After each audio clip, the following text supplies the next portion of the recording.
नमस्कार दोस्तों। आज मैं लेकर आई हूँ एक पारिवारिक कहानी जिसका शीर्षक है रिश्ते। अगर यह कहानी आपको अच्छी लगे तो प्लीज़ हमारा चैनल सब्सक्राइब करें। ना जाने कितनी बार निशा मोबाइल चेक कर चुकी थी, लेकिन हर बार मायूस हो जाती। उसे मोबाइल के साथ देखकर बगल में लेटा रोहन नाराजगी से बोला, बहुत रात हो गई है, अब तो मोबाइल बंद करो। दिन भर मोबाइल ही लेकर बैठी रहती हो, अब क्या रात में भी नहीं छोड़ोगी?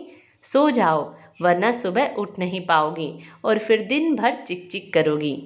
आपको सिर्फ मेरा चिड़चिड़ापन दिखता है, लेकिन क्यों? उसकी वजह कभी नहीं दिखती। निशा ने गुस्से से बोला और मोबाइल बंद करके पलटी तो देखा रोहन गहरी निंद्रा में खो चुके थे। थोड़ी देर में निशा भी सो गई। दूसरे दिन सुबह सभी काम करने के साथ ही साथ निशा बार बार मोबाइल देख रही थी। उसे ऐसा करते देख रोहन ने उसके हाथ से मोबाइल ले लिया। क्या कर रही हो? किसके फ़ोन का इंतज़ार कर रही हो?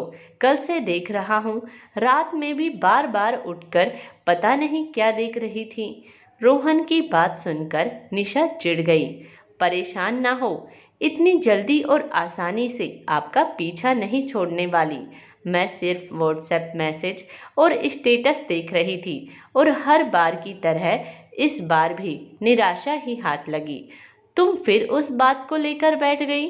हर साल तुम इसी बात को लेकर नाराज रहती हो। अब उन लोगों को नहीं याद रहता तो ठीक है ना? रोहन ने बात को टालने की कोशिश की। इतने में निशा की बेटी रूही बोली, पापा सही तो कह रहे हैं मम्मा, छोड़ो उन लोगों को। अब मुझे कोई फर्क नहीं पड़ता कि उन लोगों को याद नहीं है। मेरे लिए आप दोनों और हमारी छुटकी ही काफ़ी है।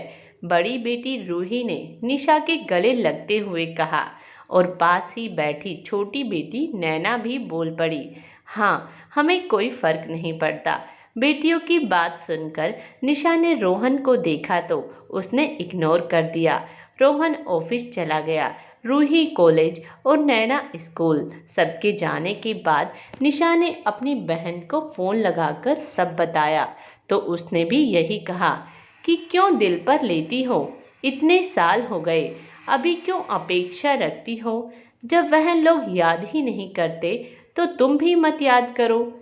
याद कैसे रहता है दीदी, यहाँ तो एक हफ्ते पहले ही याद दिलाना शुरू कर दिया जाता है और अगर ना करो तो लड़ने को तैयार रहती है मम्मी जी। रोहन और मेरे बीच भी लड़ाई करा देती है। रोहन भी मुझे ही बोलते हैं, फिर अपनी मम्मी और दीदी को कुछ नहीं कहते। अरे मेरा जन्मदिन या सालगिरह नहीं, पर उन्हें पोतियों का जन्मदिन भी याद नहीं रहता। बेटी और उसके बच्चों का जन्मदिन कभी नहीं भूलती मम्मी जी। और तो और देवरानी के बेटे का भी जन्मदिन नहीं भूलती। सारी दुश्मनी उन्हें मेरी बेटियों से ही है। फिर बाद में यह भी उनकी शिकायत रहती है कि तुम्हारी बेटियां हमसे बात नहीं करती। बच्चों को जब आप प्यार नहीं देती तो उनसे क्या अपेक्षा रखती है? निशा एकदम भावुक हो गई और उसने सोच लिया कि अब और नहीं। रोहन की बड़ी बहन के बेटे का जन्मदिन आने वाला था और जैसा कि निशा जानती थी, उसकी सासू जी का फ़ोन आना शुरू हो गया। बहू निशा, तेरे भांजे का बर्थडे आ रहा है, इकलौता भांजा है, उसे रात के 12 बजे फ़ोन कर देना और व्हाट्सएप पर स्टेटस भी लगा देना और अपनी बेटियों से भी बोल देना कि उसे विश जरूर करे। निशा ने हाँ कर बात टाल दी, लेकिन इस बार निशा का कुछ और ही प्लान था। रोज रोज याद दिलाने पर भी निशा ने ना ही फ़ोन किया और ना ही कोई मैसेज किया। जन्मदिन वाले दिन उसने मोबाइल को साइलेंट मोड पर डाल दिया। शाम को जब रोहन ऑफिस से आया तो वह गुस्सा होने लगा। निशा, निशा कहाँ हो? वैसे तो दिन भर मोबाइल से चिपकी रहती हो, लेकिन आज तुम्हें मोबाइल देखने की भी फुर्सत नहीं है। क्या कर रही थी? मम्मी तुम्हें सुबह से फ़ोन कर रही थी, तुम उनका फ़ोन नहीं उठा रही, क्यों? यह लो, मैंने फ़ोन लगा दिया है, तुम बात कर लो। रोहन ने अपना फ़ोन निशा की ओर बढ़ाते हुए कहा। निशा ने एक गहरी सांस भरी और फ़ोन ले लिया। नमस्ते मम्मी जी। रोहन ने बताया कि आप सुबह से परेशान हैं। मुझसे बात करने के लिए। क्या हुआ मम्मी जी? एक हफ्ते से तुम्हें रोज याद दिला रही थी, फिर भी तुम भूल गई। इस तरह रिश्ते निभाए जाते हैं। तुम घर की बड़ी बहू हो, यह तुम्हारा फर्ज है कि घर में सबकी खुशी का ध्यान रखो और ननद देवरानी के बच्चों को उनके जन्मदिन पर बधाई दो। लेकिन तुम्हें तो अपने घर वालों से ही फुर्सत कहाँ। सासू जी नॉन स्टॉप बोले जा रही थी तो उन्हें निशा ने बीच में ही टोका।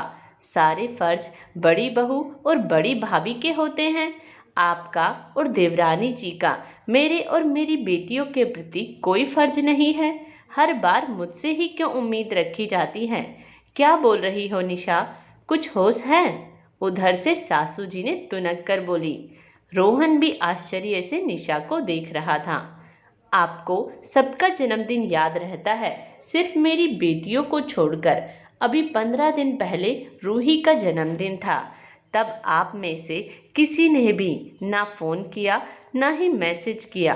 17 साल की हो गई रूही और आज तक एक बार भी आप लोगों ने उसे विश नहीं किया। आपको सबकी शादी की सालगिरह भी याद है, सिर्फ अपने बड़े बेटे और बड़ी बहू को छोड़कर। क्या आपने कभी भी विश किया हमें? ना आपने, ना आपकी बेटियों ने और ना आपकी लाडली छोटी बहू ने। रूही ने आपको पहली बार दादी बनाया, लेकिन आपके लिए इस बात का कोई मोल नहीं, क्योंकि वह पोती है। आपको हमेशा शिकायत रहती है कि मेरी बेटियां आपसे बात नहीं करती, तो इसमें कसूर आपका और आपके रूखे व्यवहार का है। रिश्ते तभी निभाए जाते हैं जब उन्हें बराबरी से निभाया जाए। माफ़ कीजिएगा, लेकिन अब मैं यह फ़र्ज निभाने से इनकार करती हूँ।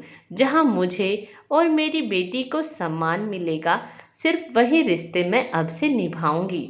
उम्मीद है कि आगे से आप मुझ पर रिश्तों का बोझ नहीं डालेंगे। निशा ने फ़ोन कट करके रोहन को मोबाइल वापस कर दिया। रोहन सिर्फ उसे देखता रह गया। आज उसकी भी हिम्मत नहीं हुई कि निशा को उसके फर्ज पूरा करने के लिए कहे। निशा आज खुश नजर आ रही थी। बहुत दिनों बाद उसे ऐसा लगा कि वह आज़ाद है उन लोगों के जबरदस्ती के रिश्तों से जो उसके लिए मजबूरी बन गए थे।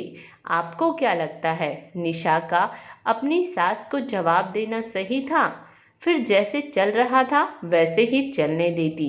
आपके विचार कमेंट्स बॉक्स में ज़रूर बताएं और प्लीज़ हमारा चैनल सब्सक्राइब करें। धन्यवाद।